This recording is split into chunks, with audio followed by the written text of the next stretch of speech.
আসসালামু আলাইকুম এভরিওয়ান। মনিমার রান্নাঘরে আপনাদের সবাইকে অভিনন্দন। আজকে আরেকটা নতুন রেসিপি নিয়ে হাজির হয়েছি আপনাদের সামনে। আজকের রেসিপির যশোরের সিটা রুটি। যশোরের বিখ্যাত একটা খাবার, জানি না তাদের মতো হয়েছে কিনা, তবে চেষ্টা করেছি। আমি এক যশোরের ভাবির কাছে খেয়েছিলাম। যশোরের এক ভাবি খাইয়েছিল, আফ্রিদের আম্মু। চলুন তাহলে আমরা রুটিটা বানাতে শুরু করি। আমি চাউলের গুঁড়ি নিয়েছি। আমার চাউলের গুঁড়িটা ডিপ ফ্রিজে ছিল, সেখান থেকে আমার পরিমাণে যতটুকু লাগবে সেটুকু নিব। 1.5 কাপ নিব আমি এখানে।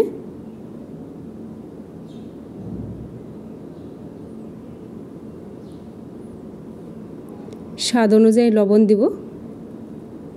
খুব ভালো করে মিশিয়ে নিব। লবণ আর চাউলের গুঁড়ি মিশানো হয়ে গেলে আমি এর মধ্যে পানি মিক্সড করে নেব। এখানে কোনো গরম পানি দেইনি, আমি নর্মাল রুম টেম্পারেচারের পানিটাই দিয়েছি। ভালো করে মাখিয়ে নিব। দেখেন থিকনেসটা কেমন হবে সেটা একটু দেখে নেবেন। ময়দা গুলানো হয়ে গেছে। এবার আমি চুলায় একটা ননস্টিকের ফ্রাই প্যান দিয়েছি। ওটা তাওয়াটা গরম করে নিতে হবে। তাওয়া গরম হয়ে গেছে। আমি এর ওপর এখন দেখেন হাত দিয়ে কিভাবে আমি ছিটা রুটিটা দিচ্ছি।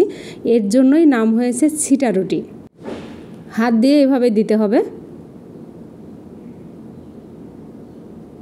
দেওয়া কমপ্লিট হয়েছে। বা ঢাকনা দিয়ে ঢেকে রাখলাম। রুটিটা হয়ে যাওয়া পর্যন্ত আমি অপেক্ষা করব। রুটি হয়ে গেছে, ঢাকনা তুলে আমি এবার রুটিটাকে ভাঁজ করে নিব। ভাঁজ করে নিলে দেখতে ভালো লাগবে, সেই জন্য ভাঁজ করে নেওয়া। দেখতে কি সুন্দর লাগছে। আমার হয়ে গেল একটা ছিটা রুটি। এটা তুলে নিব।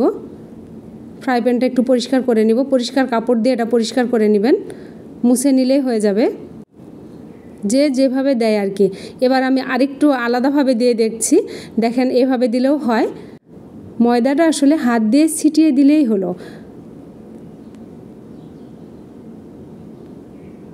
চুলার সাইডগুলো একটু নষ্ট হয়ে যায়, তারপরেও খেতে ভালো লাগে দেখে এটা তৈরি করা। এভাবে আমি সবগুলো রুটি তৈরি করে নিব।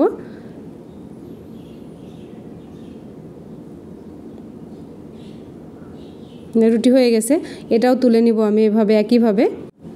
সাবধানে তুলতে হবে যেন রুটিটা ভেঙে না যায়।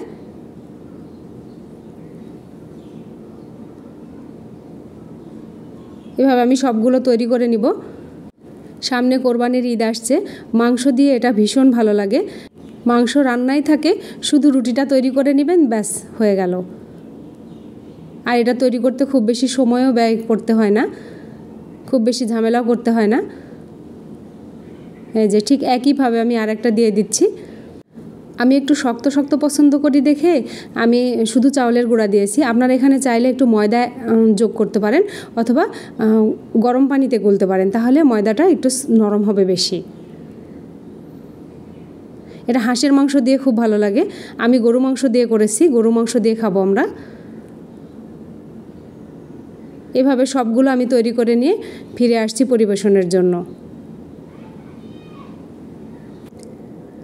এই যে আমার তৈরি হয়ে গেছে ছিটা রুটি। এভাবে আপনারা তৈরি করে খাবেন। আমার রেসিপিটা যদি আপনাদের ভালো লেগে থাকে তাহলে ইউটিউব থেকে দেখলে সাবস্ক্রাইব করবেন, বেল আইকন টিপে রাখবেন। ফেসবুক থেকে দেখলে ফলো দিয়ে রাখবেন, তাহলে নতুন রেসিপি আপলোড করার সঙ্গে সঙ্গে নোটিফিকেশান পেয়ে যাবেন সবার আগে আপনি। লাইক, কমেন্ট, শেয়ার করবেন ফ্রেন্ডস অ্যান্ড ফ্যামিলির মাঝে। যারা নতুন তাদের শিখতে সুবিধা হবে। আপনাদের একটা লাইক, কমেন্ট, শেয়ার আমার রান্নার প্রতি অনেক আগ্রহ বাড়িয়ে দেয়। রুটি তো বানানো হলো, এবার খেয়ে দেখার পালা।